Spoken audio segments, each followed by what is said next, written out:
Thank you for joining us for the MLA Producer Demonstration Site webinar. We're aimed to answer your questions regarding the PDS program and submitting project proposals to our PDS open call. Presenting today, we have myself, Alana McEwen. I am the Project Manager of MLA's Producer Demonstration Site program. I've been employed with MLA for over 10 years, initially within the MSA program before moving into the adoption program about 5, going on 6 years ago. I've been managing the PDS program since joining the adoption team. We also have Russell Pattinson and Maria Thompson with us today as well. So Russell has been engaged as the National PDS Coordinator for 6 to 7 years, I believe now. Russell has had a consultancy business for the last 20 plus years and has worked across most agricultural sectors with a strong focus on strategic, operational and R&D planning and management and performance reviews. Maria founded AgStar Projects in 2011 and has managed and delivered projects across the red meat and livestock sector, including beef, sheep, wool, live export and pork industries. Maria is also the National Coordinator of the Australian Intercollegiate Meat Judging Program. Prior to this, Maria worked in agricultural marketing, communications, beef genetics, and managed the National Animal Health and Welfare portfolio for the Australian sheep meat industry. Maria works with Russell in the role of our PDS coordinators for the program. So on the agenda today, we'll cover an overview of the PDS program, the funding opportunities that are available to producer groups, how to put together a quality proposal to set yourself up for success through the open call, what's involved in running a PDS project following a successful proposal, the key dates for the current PDS call. Following this, we'll have a bit of a Q&A session before wrapping up. We do ask that you please add your questions to the chat box. All questions will then be answered in the Q&A session at the end of the presentation.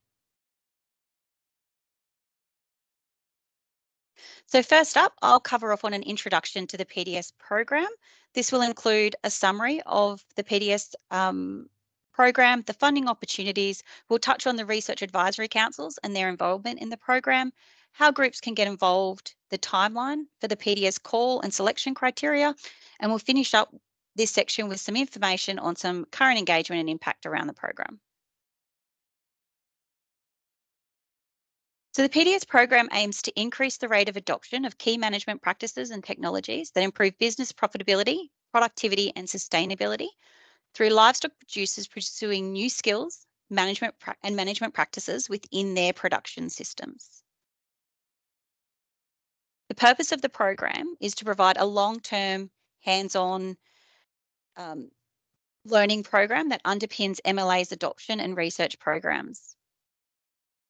It's to achieve practice change and demonstrated impact in commercially relevant environments, address regional issues which encourage engagement and demonstrate the value to producers, and also maximise stakeholder engagement and feedback, including through the research advisory councils, which we'll touch on further. Under the current PDS strategy, there are 3 funding streams. We have the Levy PDS, a co-contributor PDS, and the integrated R&D PDS. This webinar will focus on the Levy and co-contributor PDS projects, as we do not call for the integrated R&D PDS under the PDS annual call.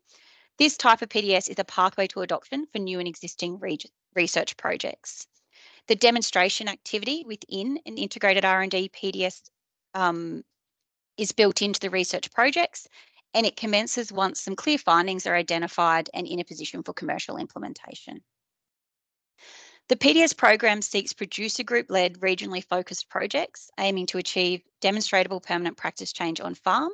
The program has a robust monitoring and evaluation framework to demonstrate the value and impact to the producers involved, and communication activities to extend project activities and outcomes to the wider community. Key to the PDS program is that program participants or producers involved in projects are looking to implement known practices and commercially available technologies. It's very key that producer demonstration sites projects are not research focused.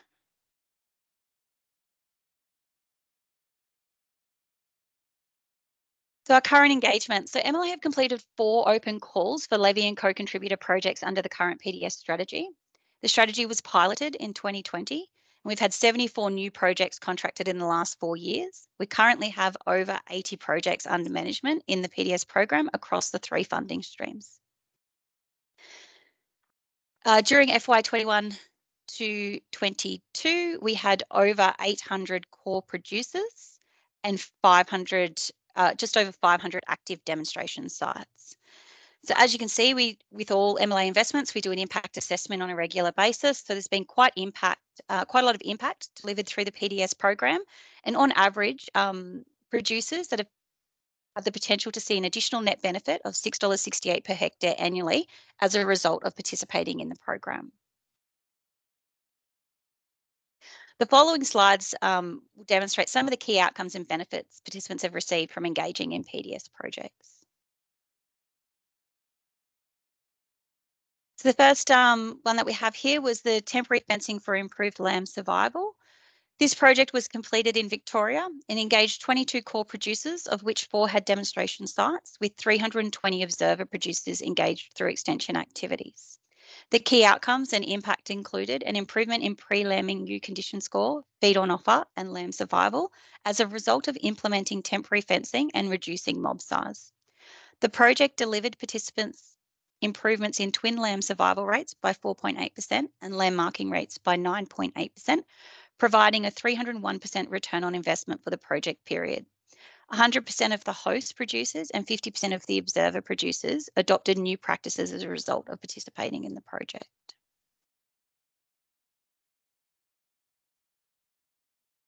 This particular project, the advantages of crop grazing and deferring pastures during crop grazing.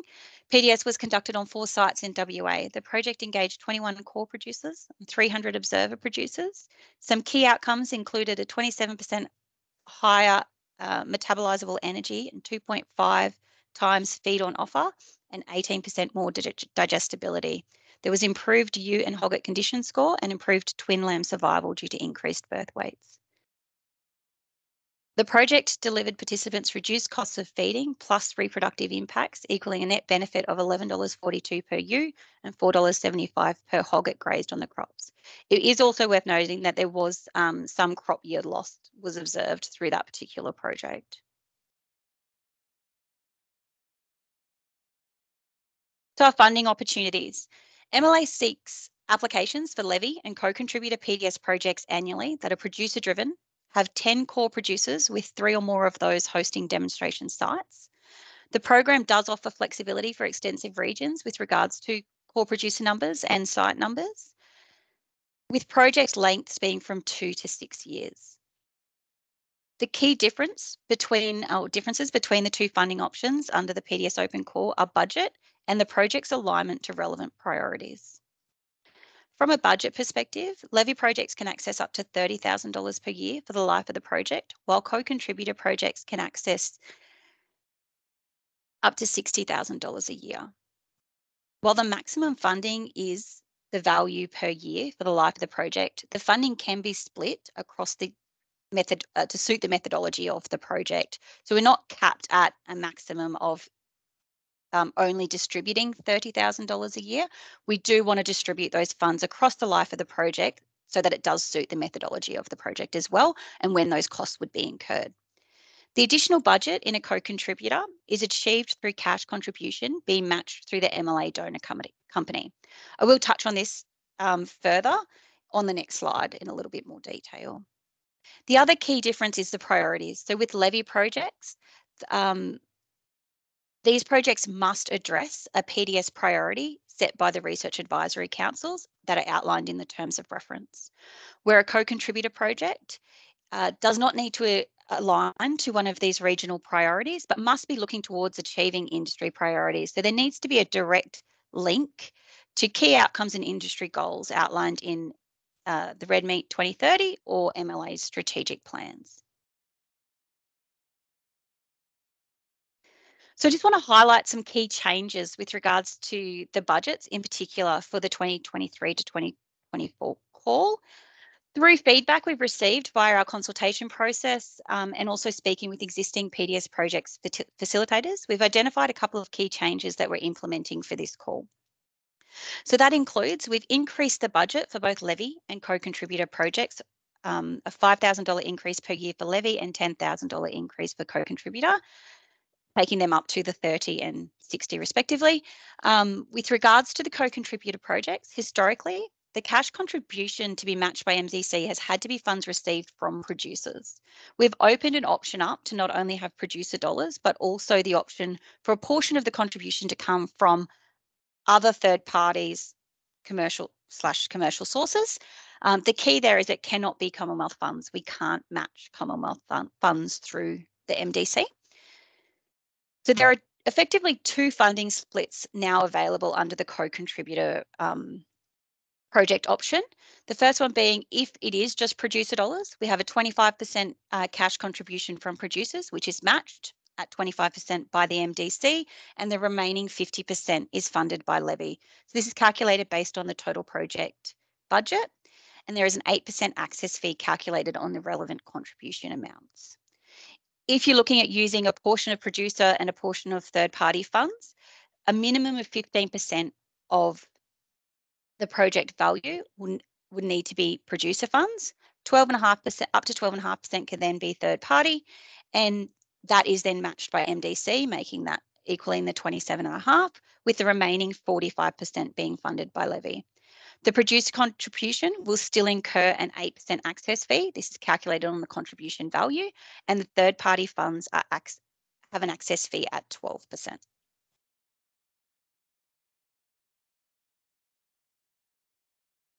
The Research Advisory Council under MLA's consultation framework are utilised to engage producers to assist with determining the levy PDS priorities on an annual basis. To provide some background to this process, the consultation framework is made up of 3 research advisory councils. So we have NABRAC, or the Northern Australian Beef Research Council, consisting of 11 regions across Northern Australia. So on this map, that's obviously the brown section. We then have WALRAC, which is the Western Australian Livestock Council, made up of a number of producer members covering the yellow section, and SALRAC, the Southern Australia Livestock Council, which has 7 regional committees covering the green section, which also goes up into Queensland from a sheep perspective. So MLA, we encourage all applicants to engage with your relevant regional committees when considering a PDS project. These committees may offer additional context around the PDS priorities if you're looking at a levy project, or a good sounding board for project concepts. And applications with support from these committees are highly regarded.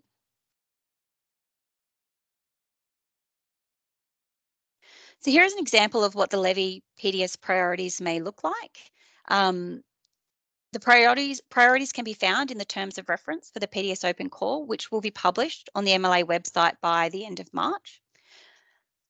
The priority table outlines the priority categories such as animal health and welfare, feed-based productivity, beef productivity, sheep productivity, etc. These categories are determined by the priorities that are submitted by the RATs. As you can see, this example has 2 priorities under the animal health and welfare, with the 3rd section of the table identifying the relevant region the priority was submitted by. While it's preferred that applications align to a priority submitted by the relevant region that the PDS activity will occur in, we will still consider applications where a producer group identifies an issue that is relevant to their group that aligns to a PDS priority that was submitted by another region. So for example, if you're in Western Australia and you have an issue that aligns with a southern priority that's not that was submitted by SALRAC, we're not automatically going to refuse that. We will look at that project on its merit because obviously it has relevance to that particular producer group. So how do producer groups get involved? So the PDS open call process is a structured annual call with the call commencing in April each year. The key dates for the annual call are published on the MLA's website, generally by the end of January each year, with promotion commencing approximately 6 weeks prior to the call opening. The terms of reference for the call is published on the MLA website, so it will be published on the PDS website under the Get Involved section at the end of March each year, which is generally at least a week prior to applications opening. So this terms of reference will include the regional priorities. They are subject to change annually, but there is also an example on the PDS website of what the terms of reference may look like. It includes the application selection criteria, key dates and information relevant to the call process. MLA promote upcoming open calls through its various networks, including Feedback Magazine, the weekly media, as well as social media as well.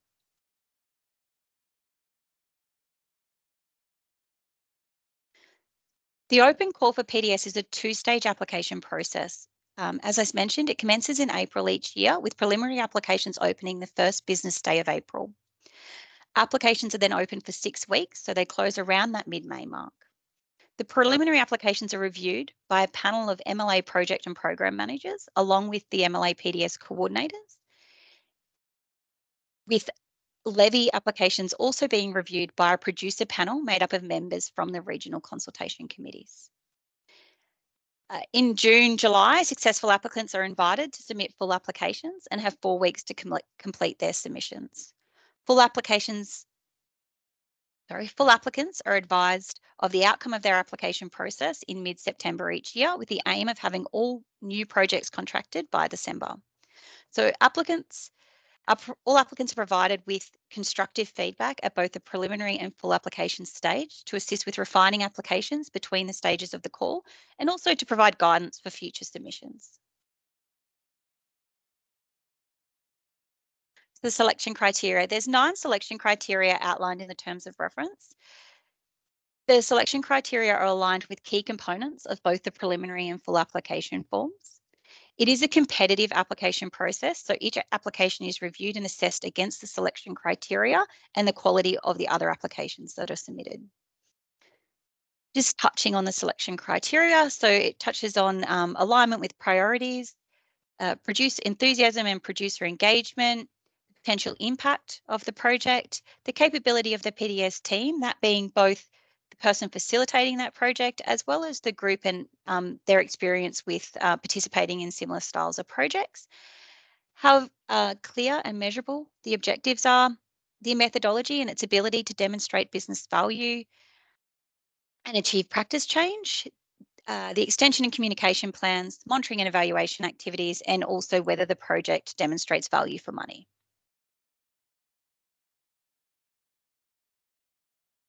So just a reminder, if anyone does have any questions, if you could please pop them into the chat box and we'll answer them at the end of the session.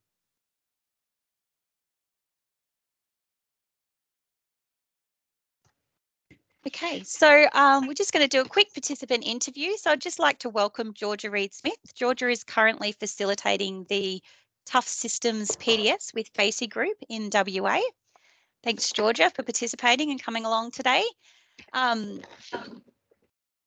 So first off, we'll just get from you, Georgia, just a high level, what's the focus of the Tough Systems PDS that you're currently facilitating? Well, we're just winding this up. Quite amusingly, Russell's probably sitting there going, oh, why is Georgia talking about this when she has a report overdue? So thank you for your patience, Russell, Alana and Maria, on waiting for that report. But this PDS, which has just finished up after 3 years, was looking at tough systems for tough seasons over here in WA. So we're looking at showcasing proven management techniques to deal with varying climate and feed gap issues. So over here, we sort of have only really 5 months of green feed. So we're really sensitive to variable seasons. So we were looking at basically how to fill that feed gap. So we're looking at really 2 key aspects. So sowing cereals into pastures to bulk up feed for the season. So we had early autumn feed and increased autumn and winter biomass.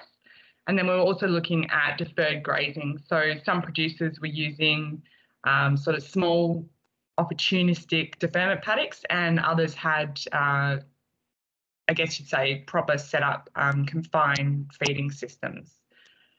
So others were using sort of options like early sowing, crop grazing, fodder shrubs, all sorts of things, and really utilising them by pregnant ewes. So it was quite a large project with a lot of different things going on, which meant a bit of a nightmare when it came to economic analysis.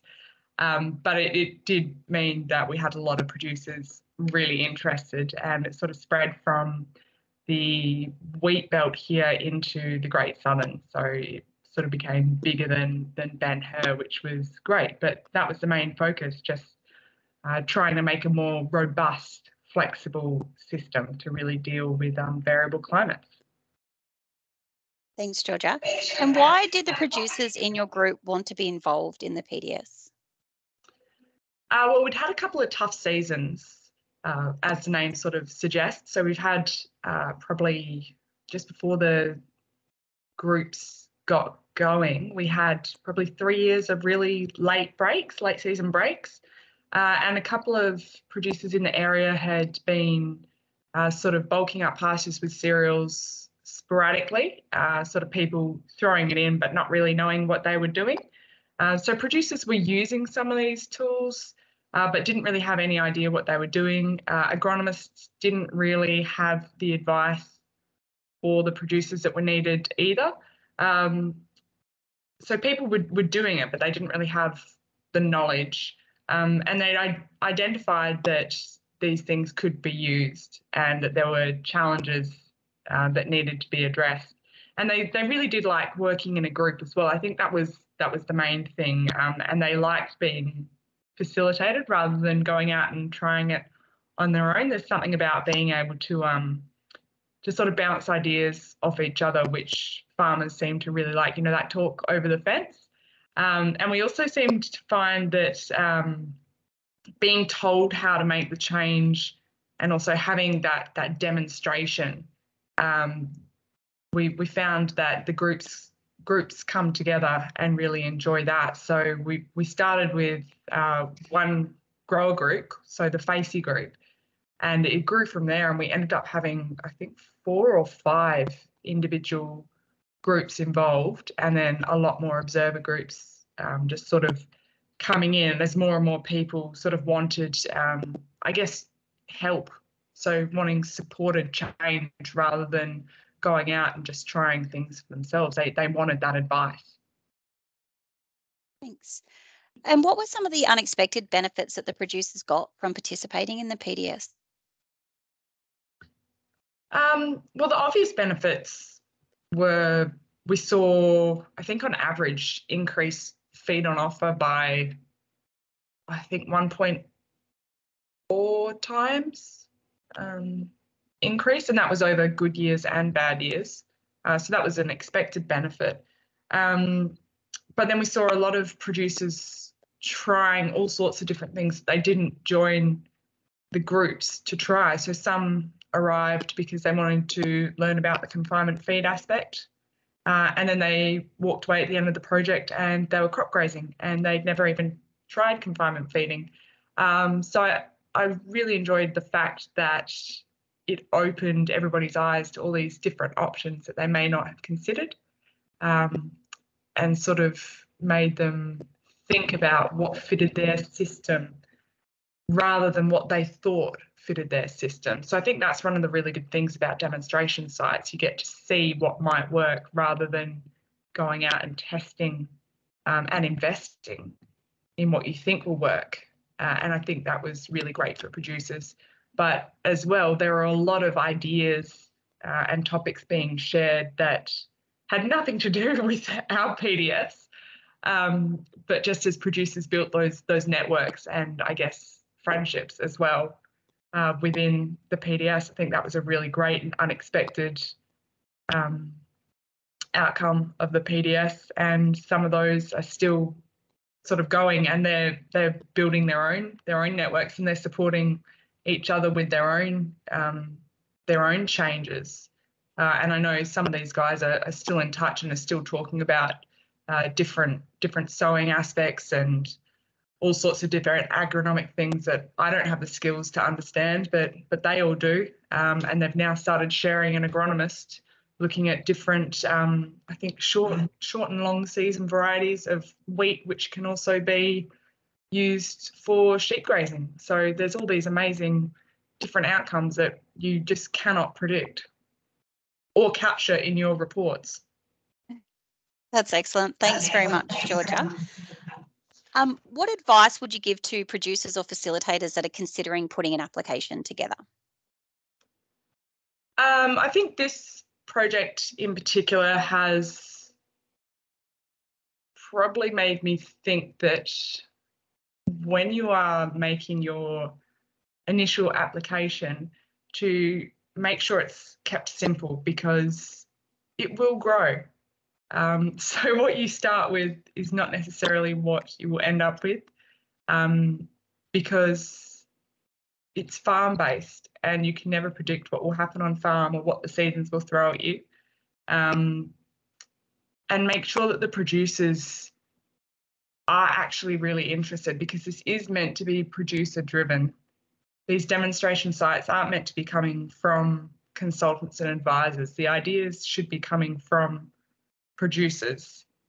So really clear demonstrations, so either with obvious visual differences or financial impacts, making sure that even if, you know, the season changes, or in my case, the sheep get out and you can't capture all the metrics that you need, that there will still be one metric that you can capture that gives you an analysis at the end.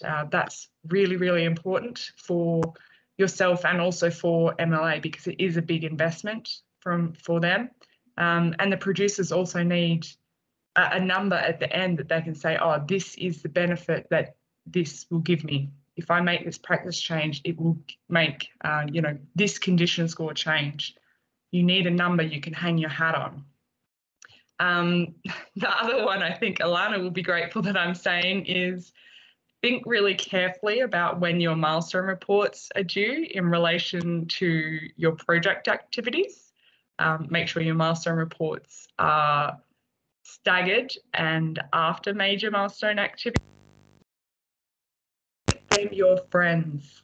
The PDS team are there to help, and they are very reasonable and understand what happens on farm. And they want producers to make supported practice change. So they are always up for a chat and to discuss if, you know, the project needs to change to be, I guess, more relevant to producers.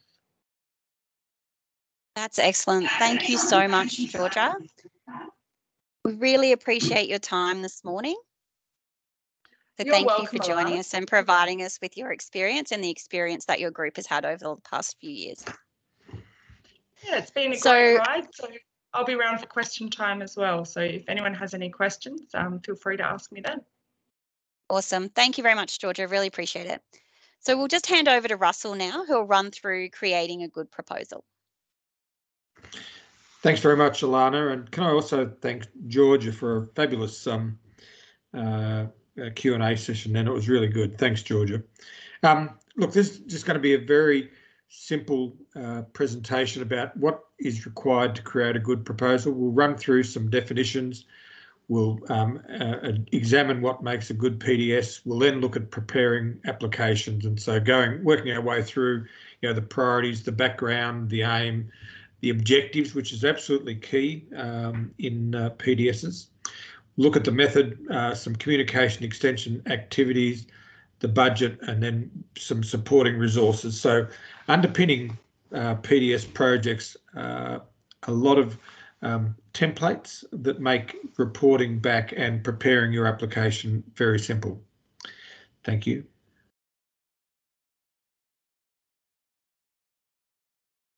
So just some definitions to start. Core producers, we prefer a minimum of 10 producers to be allocated as core producers. These are people who are directly involved in the project. So they're on the steering committee, for example, for the project, and some of them, you know, 3 or 4 perhaps, will have demonstration sites on their property. So they're the core producers that are involved in what we define as a core producer. The second group is observer producers.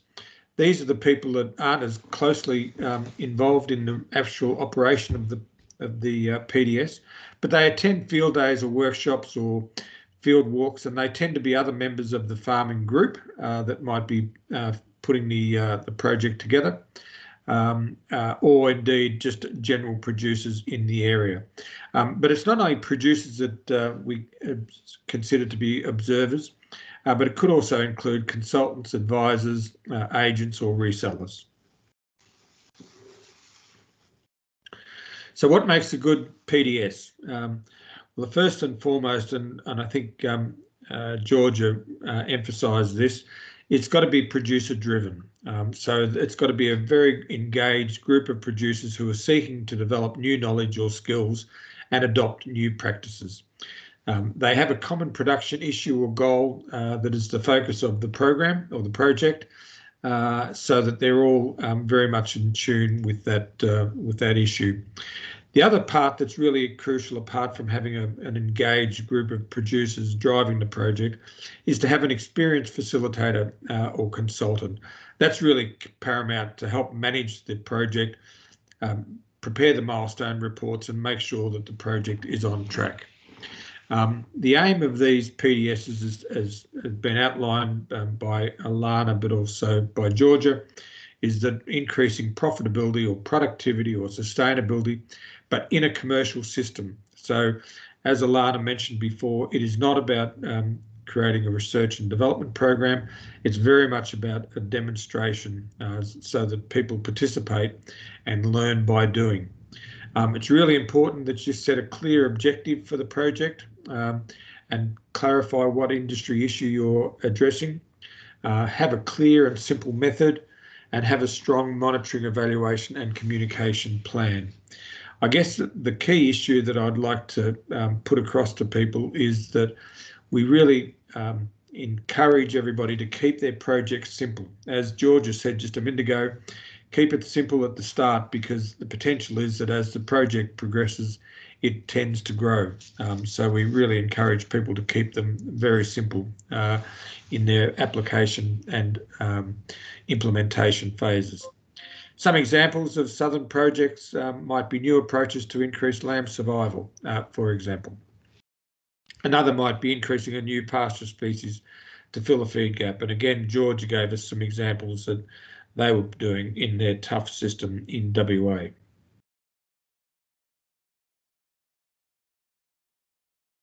So preparing applications, prepare your preliminary and then full application as outlined by Alana. There's templates available for those to make that an easy process. Ensure you've got buy-in from the producer group. These are not consultant-driven programs, but producer-driven programs. As mentioned, don't overcomplicate it. Keep the application clear and simple. Make sure you've got a very clear objective, and we can assist you in how to write those so that it is very clear. Have a concise method and sequence of events. Ask yourself the question early on about, do you need animal ethics approval? And if you do, then make sure you build this into the first milestone. And also, in the applications, there's some coverage of the monitoring and evaluation that you intend to undertake, but also in relation to communication plans.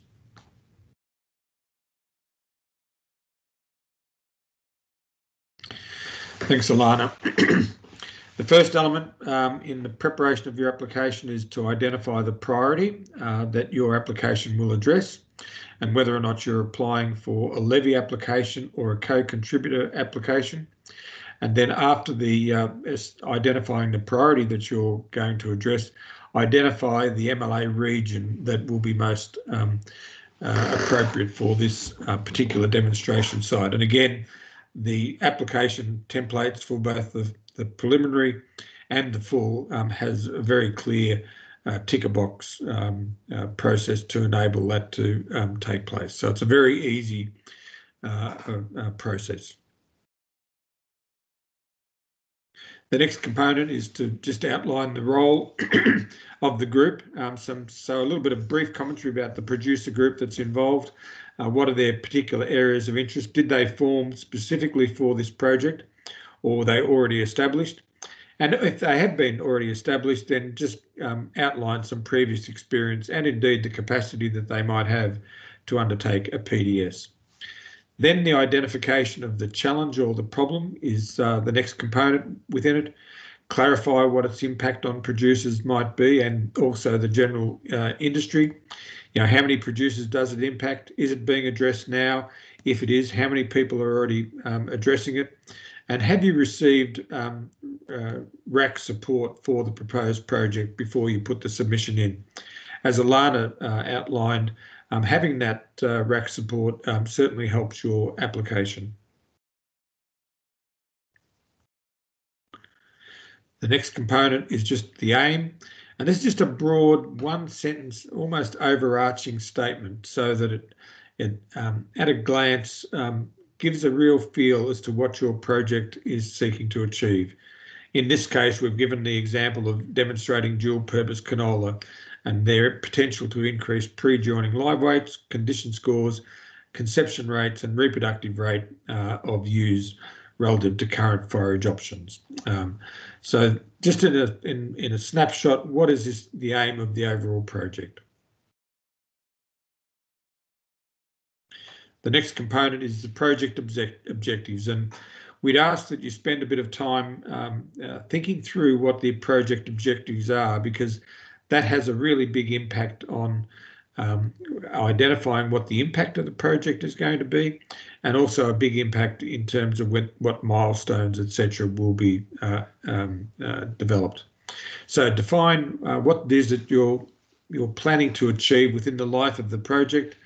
Clearly identify the objective or the key result areas and write them in SMART terms. And I'll give you an example in a minute that we suggest you follow. So SMART means that they're specific, measurable, achievable, relevant, and time-based. Now that sounds a little bit complicated, but as shown on this next slide, it's really quite simple.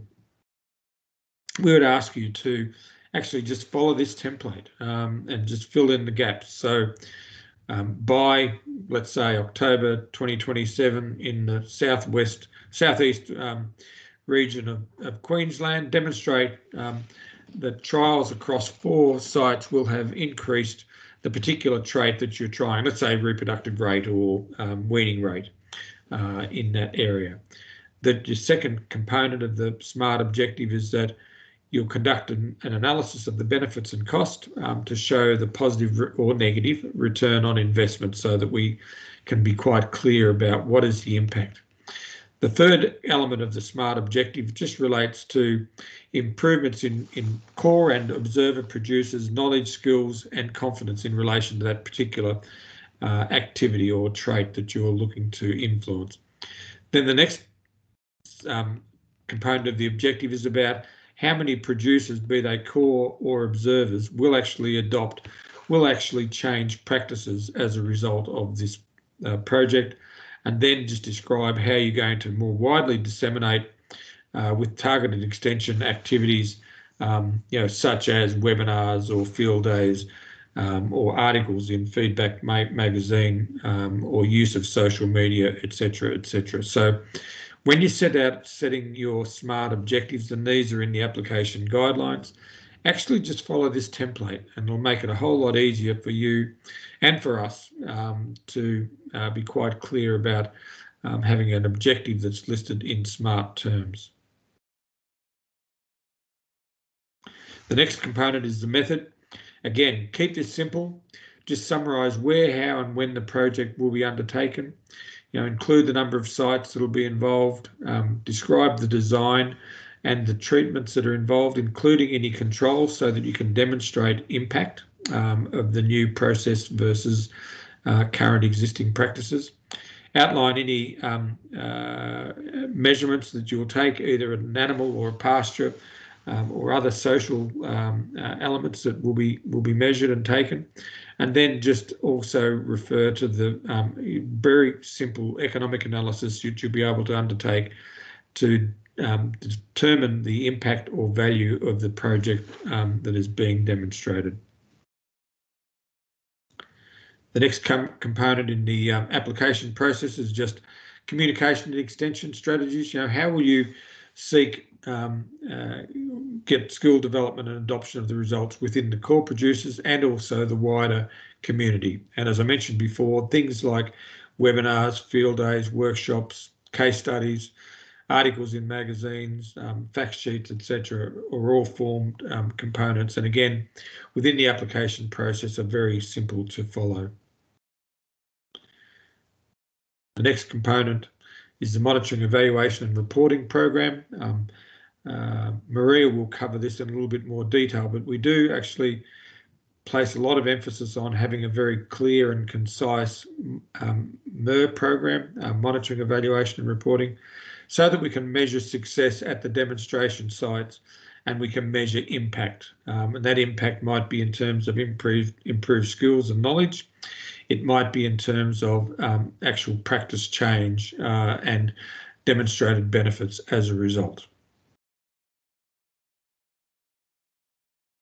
Then the budget. Work within the budget guidelines, as Alana has already outlined, the 30,000 per annum or the 60,000 per annum, depending on the type of PDS that you choose. You might have operating expenses, so testing fees, advertising of workshops, catering for field days, etc. Just a word of advice early on is that anything that's more than $20 does need a receipt, and that will be required for the final financial reconciliation toward the project end. So please keep them as you go through. There's likely to be travel for professional support, and obviously there will be professional fees for the facilitator or the coordinator of the project that will be involved from a budgetary component as well. What doesn't the PDS funding cover? We don't cover on-farm labour, capital expenditure, nor the routine monitoring and data collection that we expect that will be part and parcel of largely the producer's contribution. Supporting resources, we've mentioned that there's a lot of these to make the application process and then the implementation process quite simple. So there'll be terms of reference that Alana said will be out very shortly, outlining the PDS opportunities. There's a preliminary application and a full application template that allow you to simply fill in your applications. And please don't think that you've got to write a heap of words to have a successful application. Longer is not necessarily better in this case. We just like them to be clear, concise as you go through. To assist you in filling out the application forms, there will be preliminary and full application guidelines, so giving a description of what you've got to include. There'll also be guidelines for both the monitoring, evaluation and reporting areas, but also communication plans. And as Georgia mentioned before, Alana, Maria and myself are here to help you go through that process. Again, trying to make it as simple, as low a transaction cost as possible for you to get your application forms in. Okay, please don't forget to add your questions to the chat box. I hope that I haven't gone too quickly through the process, but I guess the key point that I would like to emphasise, as Alana has done as well, and that is to keep the process simple. You know, they're not big projects, they're not complicated research projects. We would like to make the transaction costs as low as possible for everybody. So therefore, the best way to do that is to keep the application and the implementation as simple as possible. Thanks, Alana.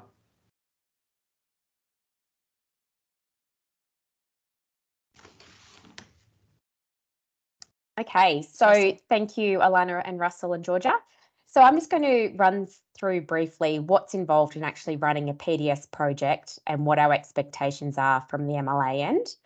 I'll go through what the key components of the project will be. Russell's already touched on it, but the monitoring, evaluation and reporting, or the MLA, the surveys, which are a key component of the monitoring, evaluation and reporting process, communication plans, and the milestone and final reports.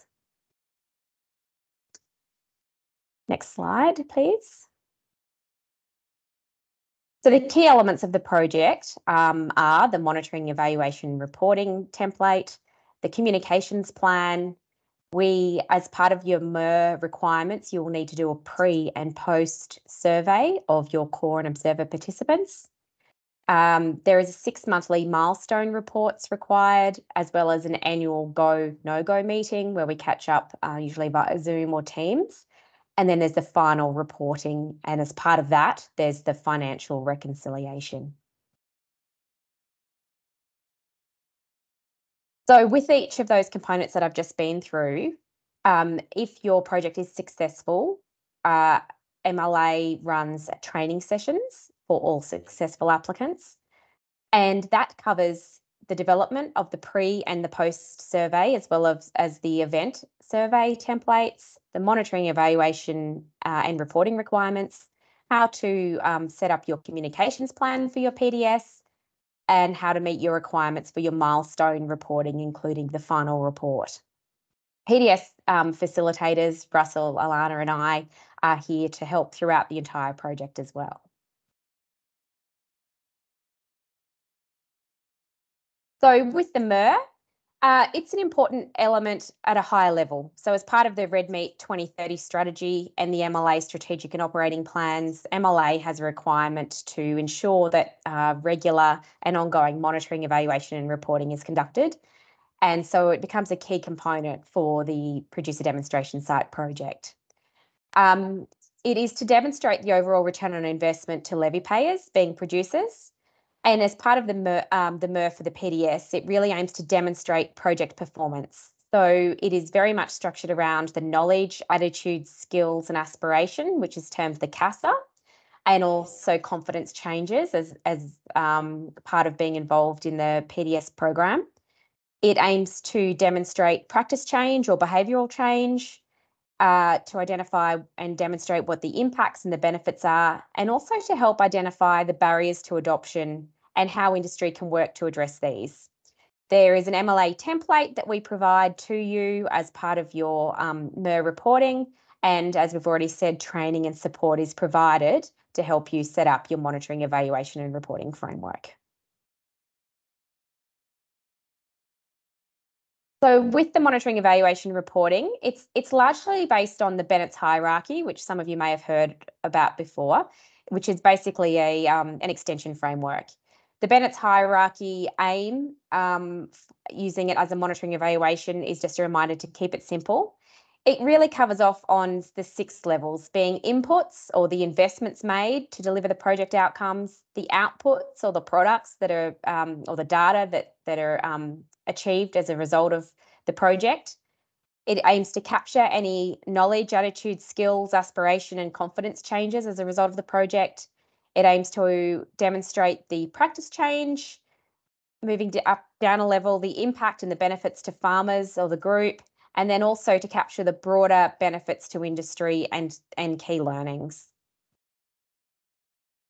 So the MER framework is set up in this table. So we've just added this as an example of what a MER template looks like. So you can see over in the left-hand column, there's the evaluation level, which is based on that Bennett's hierarchy with, for example, inputs and outputs. The next column is your performance measure or your metrics. And then the third column is the evaluation method. So you'll be provided with this template and you just fill it in with some examples we've got here. So for example, the first one, we have 30 core producers, 3 demonstration sites, 154 producers, observer producers involved. The area of project treatment is included there, the costs, and then the evaluation method, for example, are what is the method of demonstrating that performance measure or metric. For the outputs, that's really the trial or the demonstration data that's obtained, the communication and the products, so the information, the documents, the number of field days held, etc. So you can see there the performance measure or the metrics that are, for example, the data, as well as the field days, the webinars, the workshops, and then the evaluation methods are merely the methodology that's used to capture that data. And for the events, for example, the number of producers attending, the date that it is on, the number of producers directly or indirectly engaged, their demographics, etc. The next level in the MER template is the CASA, which is the knowledge, attitude, skills and aspirational changes. And that's really capturing the how well did we did we do it? Quite often for this one, your performance measure will be the objectives, which Russell spoke about, where in your objectives, you're actually identifying the percentage of core and the percentage of observer producers that have increased their knowledge and the skills in a particular area. And then the evaluation method is the CASA that is outlined in the MER. And that method in particular is through the pre and the post project surveys, which is a key component of your MER requirements. The next level is practice change. So has it actually changed what people do as a result of the project? Have people changed what they're doing? Have they made specific changes? If not, why not, etc. In addition to the one above, the practice change is often recommended to be one of your key objectives from your project. So it's merely copying that in and also including the number of producers that are directly or indirectly engaged. And with the method, again, being that pre-project or the event surveys for observers and core producers. Next slide, please. The next level in the MER is the benefits. So that's looking at the benefits or the impact. Is anyone better off? Have people benefited from the project and by how much? And what's the impact? This is often too where you'll have objectives that relate to this as a performance measure. This will include a cost-benefit analysis to assess the return on investment, and the evaluation methods will once again utilise the survey templates as well as sort of the cost-benefit analysis process. And then the final level of the MER requirements is your general observations and outcomes. And that's asking the question, is the industry better off? So are there key lessons or learnings for other projects? What have we learned that we expected? And also, what are some of the unexpected outcomes? So Georgia spoke about this as well. And so we really encourage you to capture these where possible. Next slide. So throughout that MER, I spoke a lot about the surveys. They are a key component of the project. It's very much the area where we help you to capture the data that's required. The core producer surveys are broken into 3 sections. Excuse me. Section A being the demographic information. So that's basically the contact detail, the number of head, the number of hectare involved in the project. That also has a key component of being the MLA consents.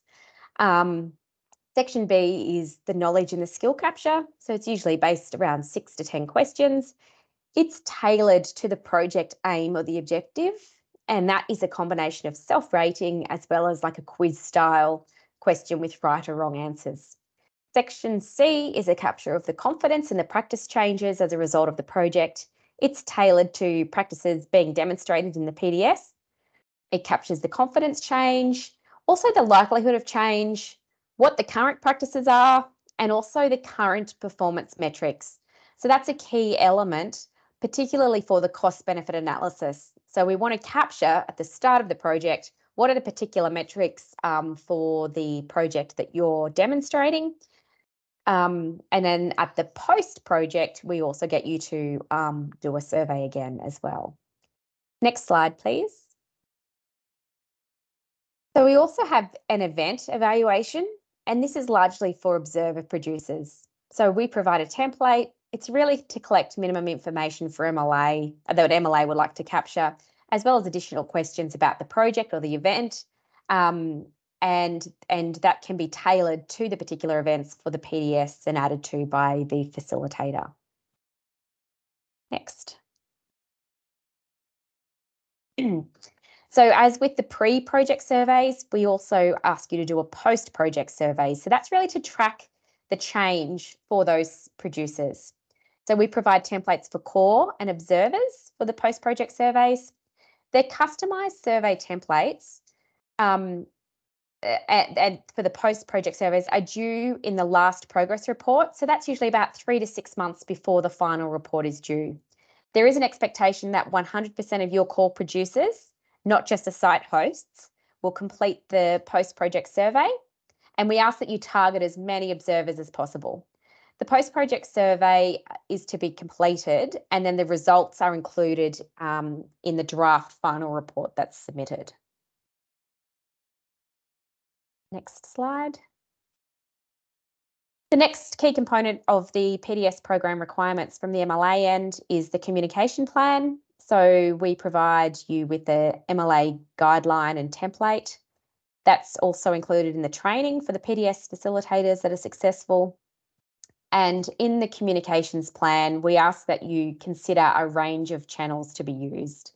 So that includes field days and workshops, articles, press releases, case studies are a great one, case studies and videos, producer guides. We really encourage you to utilise the rack network, so for the cell rack, NAB rack and wall rack networks, and utilising those channels to get the information out.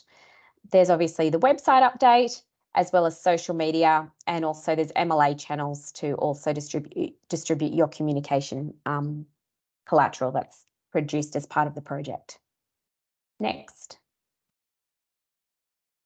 So the communication plan provides guidelines in regards to branding guidelines.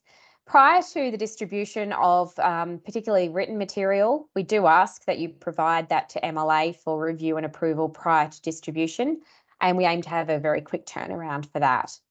There are a whole range of templates already provided, so you're not having to go and redevelop all of these things. There's templates there for you to utilise. We have a case study template and guidelines on how to develop a case study. There's event flyers where you just pop in your event details, forward those onto MLA, and then MLA will promote them through the MLA channels. There's an image release form just to ensure that anyone who has their photograph photographed as part of the PDS, that they consent to their photograph being distributed more broadly. And then we also provide video guidelines as part of that template as well. Next slide. So the communications plan template is really broken into these key components, being background, the challenge that the project is trying to address, who are the target audience, what are the key messages, what are the outcomes that the project's aiming to achieve, what is the communications budget, and then at the bottom of the communication plan template, there is the timing, so you determine when you're going to be doing it. What is the communication tactic? So, for example, is it a written producer case study? Is it a video? Is it a feedback article, etc.? Then there's the communication channel, so it might be the feedback magazine, it might be a media release, etc. And then you pop your key messages in there as well. Next slide. So with milestone reports, they're the progress reports. They're due every 6 months to MLA. In addition to all of the other key components that I've just been through, a template is provided for the milestone reports. They're easy to use.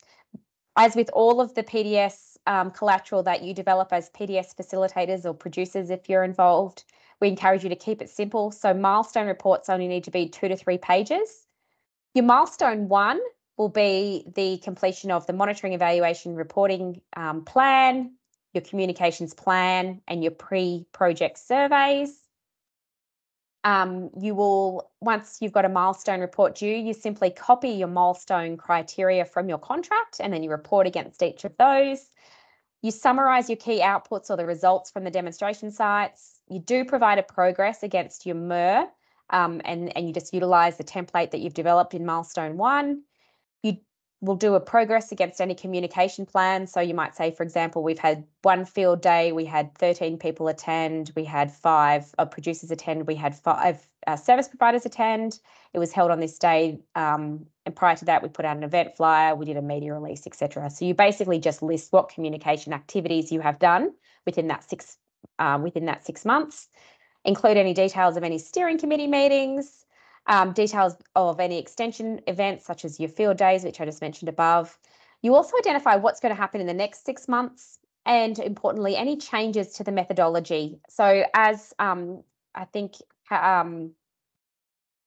Georgia mentioned, that obviously PDSs occur on farm. There are a whole range of changes and external influences that can impact on the success of a project. MLA understands that. And we are open to having a meeting throughout the process and having a discussion about, what are the changes, what's the impact of this drought or this flood or this plague or whatever the component might be, just to determine that project can stay on track, and will help you determine what the issue is and how we can address that. At the end of each milestone report, there's also a 100-word summary, And that is really, that's captured every 6 months and distributed via the PDS update, which is a newsletter. So it's really crucial that that 100-word summary remains up to date, because that's distributed out through industry, out through the racks as well. And it really just gives an update of how your project is progressing and where it's up to. Next slide. The final report. So this is the one where George is up to. So with the final report, we also provide a standard template for that. It is really basic. It's an abstract and executive summary. The background, it covers the objectives, the methodology used as part of the PDS. It captures the results and the discussion, any recommendations and conclusions from the PDS project. The summary tables need to capture key statistics, so the number of sites, the number of people involved. It also captures the changes in the knowledge, the attitude, the skills, the aspiration, and also the confidence. So that just reiterates the importance of those surveys and ensuring that you're capturing the pre-project surveys and the post-project surveys, because you do need to report on those in your final report. The summary table also captures the practice change or the behavioural changes as a result of the PDS, and also aims to capture the impact of practices or the benefits that the project has had. And then, of course, there's the financial reconciliation that is submitted with the final report as well. Next slide. So that's what was required as part of the MLA requirements. And then obviously there would also be the implementation of your PDS and the methodology that you have submitted as part of your full application process. Just a reminder to add any questions to the chat box. There's not many questions coming through at the moment, so please don't be shy. This is your opportunity to ask any questions of Russell, Alana and I, so please just add them in for the Q&A session that we have at the end. Thank you very much. Over to you, Russell, to conduct another interview. Thanks very much, Maria, and my apologies, everybody, that I didn't introduce Maria for her session just before. Okay, we've now got Deb Scammell to have a bit of a chat about her experience with the PDS program. Deb has just completed with the Barossa Improved Grazing Group a very good PDS program, looking at increasing production as a result of using containment areas. Deb, I wonder if we could start perhaps just by if you could just give a bit more of an outline about what the main focus was of your PDS project. Yep, thank you. And I'm parked in a car. If you can see me on video, I'm not driving on the road. But yeah, we basically did a containment feeding PDS, and it was due to sort of 3 really dry years through the Barossa region. So we wanted to basically track improvements to ground cover, feed on offer over lambing, but also improvements in lambing percent. So most of the producers had started containment feeding sort of through need over the drought, and basically wanted to fine tune their practice and result. So yeah, we also wanted to record sort of feed costs, extra labour, ewe mortality, and I guess try and prove to the producers that they were doing the right thing through those dry seasons. Yeah. So Deb, what was the sort of the drive for the producers in your group and also the observer ones to want to have a closer look at the whole containment feeding area? Yeah, so I think we were the timing of the project was exceptional. So I sort of jumped on board once the application had been written, but the process basically was that these producers had started containment feeding out of need, and then seen the huge advantage it was having to their flock, but then they were sort of having issues that I guess they wanted help, and that learning with producers, learning together, they really wanted to encourage. But the benefit of the timing for the observer producers was that we had a massive network of people in South Australia during the course of the project that were really starting to think about implementing containment feeding. So, for example, Far North had a lot of dry seasons over that time too. So the benefit was when we're running events, I felt like we were drawing from a very large area because it was just a very timely topic, I guess. But yeah, I think the producers themselves, like the core ones, the driving was that they were, I guess, having varying levels of success, issues that they really wanted help to resolve, and they weren't overly sure where to get that. So yeah, that kind of helped that they banded together and were able to get what they needed out of the project, I guess. Great, thanks, Deb. And so, what were some of the findings? You know, were there benefits that would be able to be demonstrated as a result of the containment feeding across a couple of sites? Yeah, so the benefits were substantial. So, you know, we showed in the application, and because the head of the Barossa Grazing Group had written the application, you know, I probably looked at it initially as a consultant and thought, wow, we're going to show 10% improvement in lambing percent, but we actually ended up showing an average of 12% improvement over the 3 years of the project on the core sites. But yeah, the best benefit was that they learned from each other. So, you know, some of the sites that were having higher mortality or feeding in ways that weren't working that well, off the back of sort of running these tours and things, even within the core producers, they had a huge improvement in practice. So we also showed 580 kilos of extra dry matter on average at lambing in the sites that locked their ewes up for a reasonable amount of time. So yeah, we had the 3 major sites and then a lot of minor sites that I feel had huge learnings and basically, you know, off the back of the majors, improved their practice substantially. Thanks, Deb. And my final question is, you're just finishing a successful PDS project. Any comments or advice that you'd give to producers or facilitators that are thinking about putting in an application? Yeah, so I mean, this is the first PDS I've been involved in. Obviously, you're doing a lot of extension and field days and, you know, trying to get producer support over the process. So I think ensuring you've got a topic that's very, you know, that they've got significant interest, I guess, in growing their own knowledge in that area, because, you know, over a 3-year process, I guess we felt like we upskilled a significant number of people, but it was due to the timing of that project where, you know, I feel that if it's not topical or new, or you don't have strong support of a really good producer group, you know, you can struggle obviously to get people to events. So yeah, I think timing, making sure you've got full support. So, you know, rather than writing an idea, I guess, and then taking it to farmers, ours worked so well because the farmers brought the idea to us, I guess. And then, you know, through the project, we had plenty of support and, you know, an unexpected sort of flow on benefit.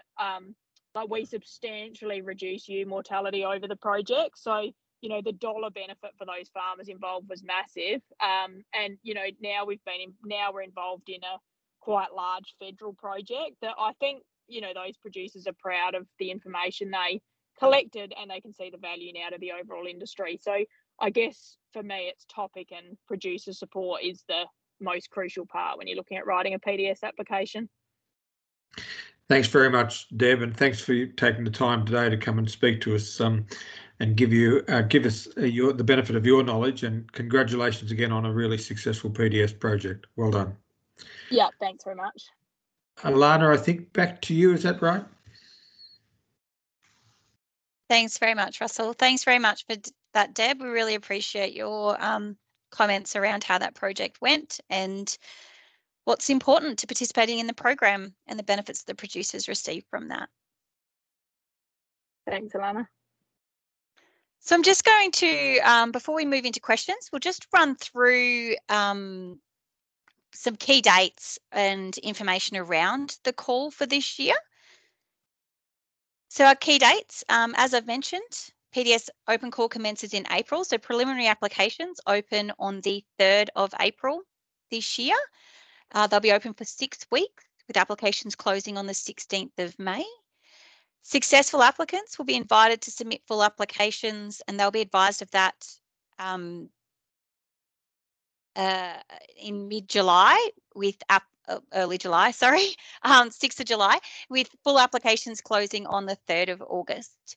We will then go through our full application review period and successful applicants will be notified in that mid-September of whether full applicants will be notified as to whether they are successful or not. And we'll be working towards aiming to have all of those new projects contracted in December.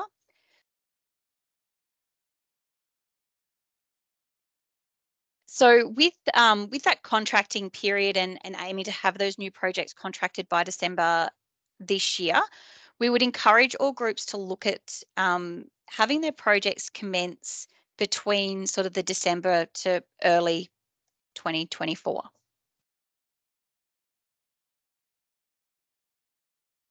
So we have a new PDS website.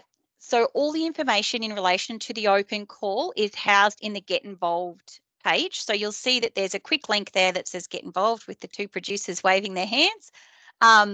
So if you click on there, that's where the terms of reference will be. All the information and supporting materials like the application guidelines, the application templates, etc., are all accessible from that section of the website.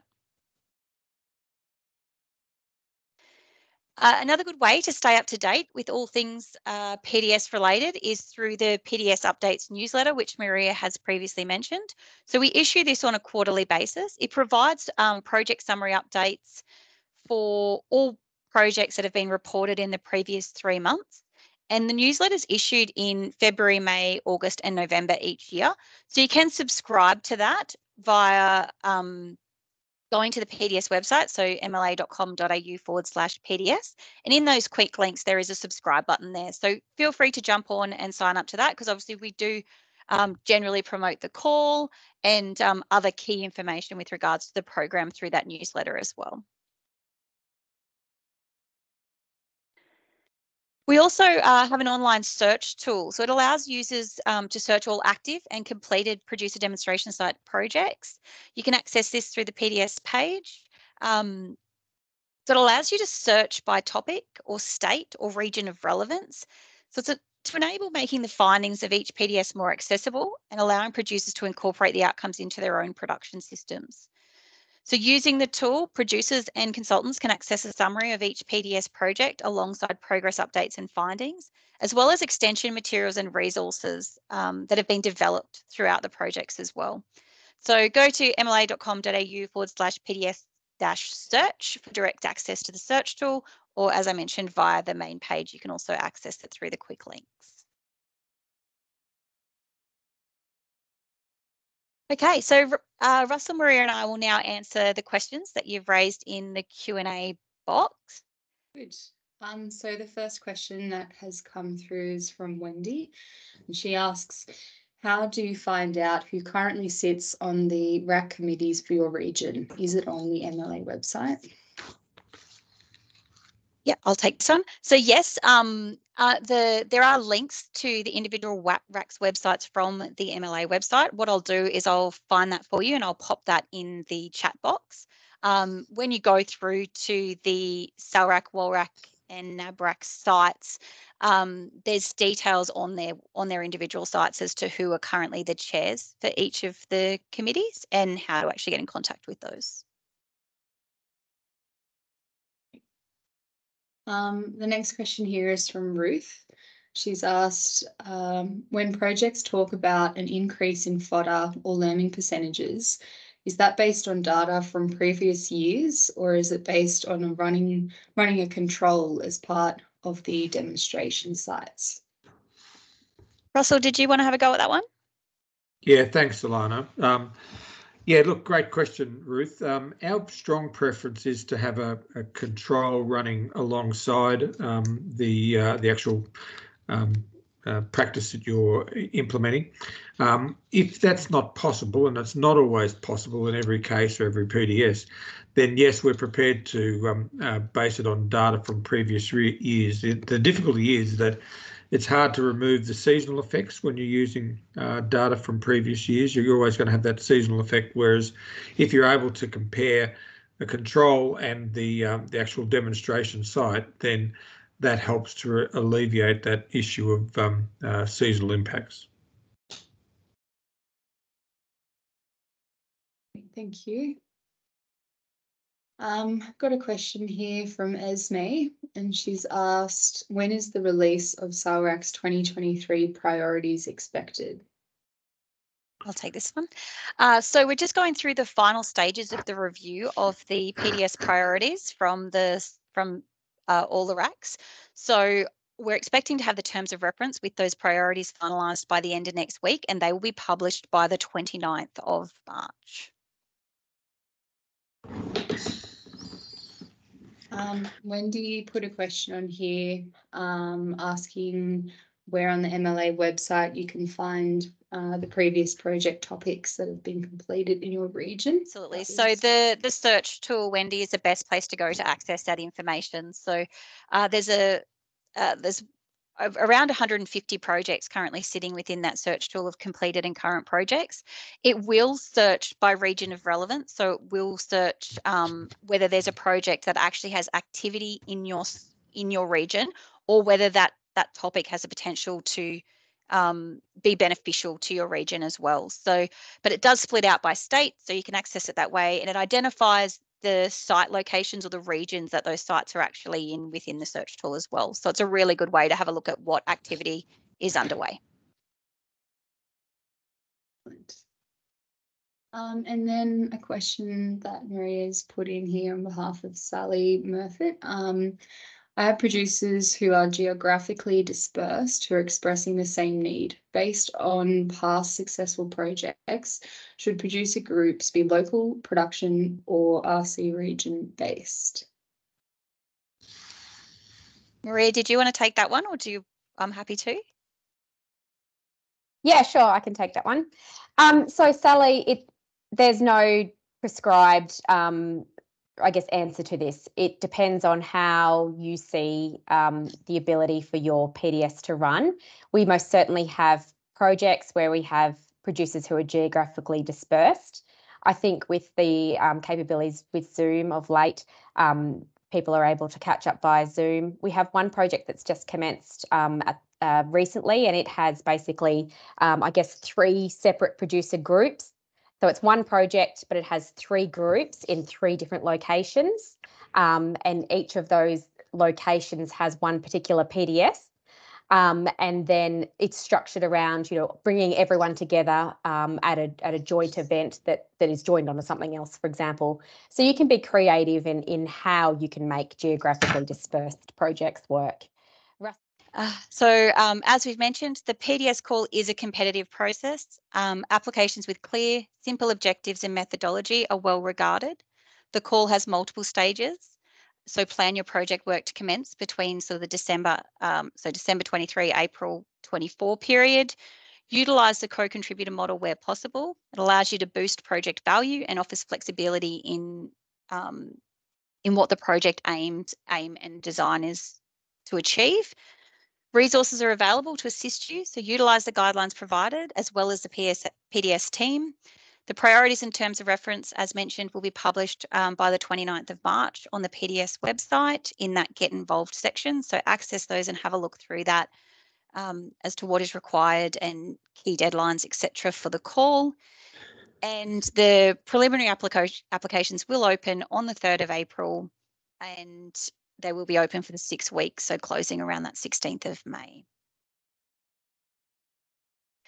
So Russell, Maria and I would like to thank you all for your time today and look forward to working with you in the future. So if there's no further questions that have popped up, please feel free to reach out if you do have any questions regarding the program, project concepts, or any other relevant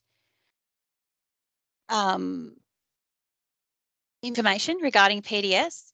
We obviously also have other managers within MLA, so within our other program areas, our research and development and adoption managers, as well as our other adoption project managers, are also happy to support with talking through project concepts. So if you do have contacts elsewhere within MLA, feel free to reach out to those as well. If you'd like to be included on our email list for future open calls announcements, as well as our PDS updates, sign up to the mailing list. So thank you all very much for joining us today. And as mentioned, feel free to reach out if you do have any questions at any stage. And we look forward to seeing some applications.